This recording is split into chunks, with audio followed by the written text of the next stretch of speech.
ఓం నమ శివాయ. సంతోషమే సగం బలం. అందరూ నవ్వుతూ జీవించండి, సంతోషంగా ఉండడానికి ప్రయత్నించండి. సంతోషానికి మించిన ఆనందం ఎక్కడ లేదు. మనం సంతోషించితేనే అదే సంతోషం అనుకుంటే కాదు. ఇతరుల సంతోషాన్ని చూసి కూడా మనం సంతోషించాలి. సంతోషాన్ని చూసి ఈసపడడం, అసూయపడడం ఇలా ఉండకూడదు. ఇదే మనకు తలనొప్పిని తెచ్చిపెడతాయి. వాళ్ళు ఆనందంగా ఉన్నారు, మనం ఆనందంగా లేమని దుఃఖం పెంచుకుంటే ఏమవుతుంది? చివరికి మన మనసు పరిస్థితి చెడిపోతుంది, మానసిక సమస్యలు వచ్చేస్తాయి.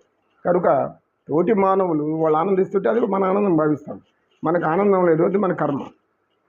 మనకెన్నో కొన్ని పరిస్థితులు అనుకూలించలేదు, అది ఆనందం రాలేదని ఏదో మనసులో బాధపడుతూ ఉంటారు. కానీ అట్లా కాదు. రాకపోతే రాంది రాదు, రావాలనుకుంది వస్తుంది. ఇది నమ్మకం, భగవంతుని యొక్క శాసనం.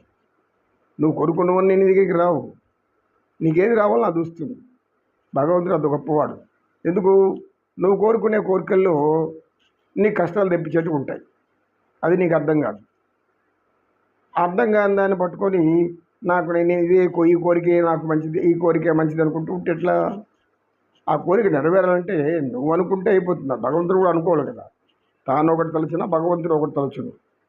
ఈ సామెత కంటే మించినటువంటి గొప్ప సూత్రం ఇంకేమీ లేదు. మనుషులందరూ అనుకుంటుంటారు, అన్నీ జరగవు, కొన్ని జరుగుతాయి, కొన్ని అనుకోనివి కూడా జరుగుతాయి.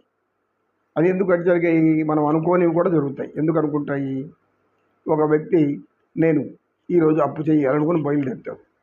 ఒక వ్యక్తి అప్పు చేయాలనుకున్నప్పుడు కూడా అప్పు దేనికోసం చేస్తున్నాడు ఆ వ్యక్తి అంటే తన విలాసాలకు, సుఖాలకు, సంతోషాలకు. అప్పుడు ఒక దగ్గరికి వెళ్ళిన తర్వాత ఆ మిత్రుడు ఉంటాడు. అయ్యా నాకు నాయన మిత్రమా, నాకు కొంచెం డబ్బులు కావాలి. ఎందుకు? నాకు ఖర్చులు అవి ఉన్నాయండి అంటే అప్పుడు ఏం చేస్తాడు భగవంతుడు? ఏం చేస్తాడు? ఇతను చెప్పేది అబద్ధం కాబట్టి వెంటనే ఆయన మనసులోకి ప్రవేశించి నా దగ్గర లేదు అంటాడు. అంటే ఉంది, ఎందుకు లేదన్నాడు? భగవంతుడు చెప్పించాడు ఆ మాట. నువ్వు దేనికో అది ఇంకెవరికైనా సహాయం చేయాలి, శుభకార్యాలు చేయాలి, ఖచ్చితంగా సహాయం చేస్తావు. కాబట్టి మనం అనుకున్నామని అన్నీ జరగవు.